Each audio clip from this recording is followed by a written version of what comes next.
Story telling करने वाली हूँ। एक मरुस्थल पर किसी अनजान राहगीर से बन जाना, जिसे मालूम हो कि आगे हासिल क्या होना है, फिर भी अपनी बनाई हुई एक कल्पना है जो कि उस पार कुछ है, कुछ होगा जो शायद सब कुछ बदल दे, जो चल रही ज़िंदगी उसका रुख बदल दे। बस वहाँ जाना है। एक जिद सी है जिसे हर हाल में बस पूरा करना है। वक्त जब ज़िंदगी और मौत के बीच फैसले सुना रहा होता है, तब जितना अंतर होता है महज उतना ही अंतर रह गया था मेरे इस देह का मेरी रूह और मेरी आत्मा से। मैं तब नहीं जानती थी कि प्रेम में खोना क्या होता है। शायद लोग झूठ कहते हैं कि या हो सकता है कि ये भी किसी व्यक्ति विशेष की धारणाएं हों कि हम प्रेम में खुद को पा लेते हैं, पर प्रेम तो सबसे पहले हमें हमसे ही छीनता है। हर कहानी की मंजिल मुकम्मल नहीं होती, सब में सिर्फ खुशियों की बौछार नहीं होती। विरह वेदनाएं होती हैं तो कहीं मिलता है प्रेम के बदले आलोचना भी, और होते हैं लोग तिरस्कृत भी। कुछ प्रेम कहानियाँ एक समय के बाद सिर्फ एक तरफा प्रेम कहानी बनकर रह जाती हैं। उन खुशियों का मिलना मानो ऐसा था जैसे सालों बाद किसी मन्नत का पूरा होना।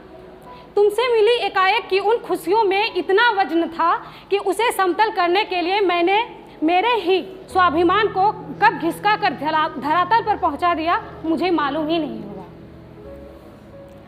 सब कुछ कितना अच्छा होता है ना शुरुआती दौर पर। वक्त साथ होता, कस्में, वादे, अरमान सब कुछ होता, और साथ रहने के बहाने भी हजार होते हैं। फिर कुछ समय बाद वो रिश्ते निरस से हो जाते हैं, चमकता रंग छटने सा लगता है और सामने आती है कुछ उदासियाँ। जब तुम्हारे यकीन से मैं टूटी थी और मेरी उम्मीदें एक के बाद लगातार एक टूटी थी, मुझे यकीन नहीं आया कि जो था वो क्या था या जो हो रहा है वो क्या है।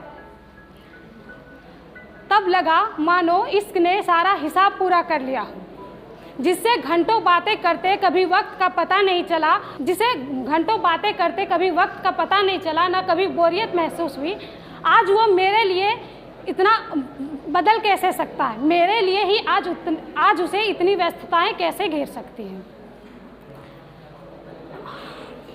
मेरा ऐसा टूटना, मेरी उम्मीदों का टूटना मानो ऐसा था जैसे किसी बीहड़ जंगल में जहाँ सिर्फ अंधकार हो, सूर्य की किरणें भी मुश्किल से पहुँचती हों, वहाँ किसी दलदल में जा फंसी हूँ। समझाया था मुझे मेरे दोस्तों ने, पर मैंने उनकी एक ना सुनी थी।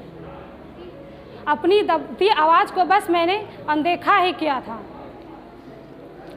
और कानों में गूंजते स्वर जो मुझे हमेशा कहते रहे बस तुम लौट आओ, मैंने बस अनदेखा ही किया। जब हम प्रेम को ऐसे देखते हैं कि कहीं हम उसे खो न दें, तो हम हर वो कुछ करने के लिए तैयार होते हैं जो हम कर सकें, और बस हम वहीं कुछ हदें पार कर जाते हैं। तब मेरे कमरे में हफ्तों तक कोई रोशनी नहीं होती। शरीर जहाँ का वहीं बस पड़ा रहता, और बारंबार मुझसे वही कोशिशें की जाती जिससे मैं मेरे ही कमरे में अपनी लगी सबसे खूबसूरत तस्वीर पर फूलों का हार टंगा देखती, और मन ही मन यह भी कल्पना कर लेती कि क्या बाद उसके भी कोई तुम्हें फर्क पड़ेगा। पर मैं तब भी इतनी बेबस थी कि तब भी मैं अपने लिए साहस कोई जुटा न पाई। खैर, वक्त बदलता गया और मैंने उस आवाज़ सुनी, मैं समझी और मैं लौट आई।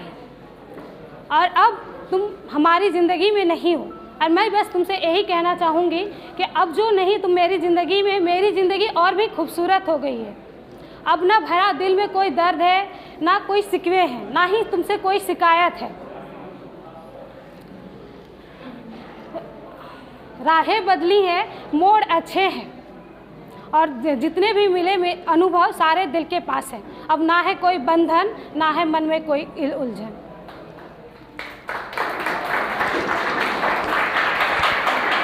बहुत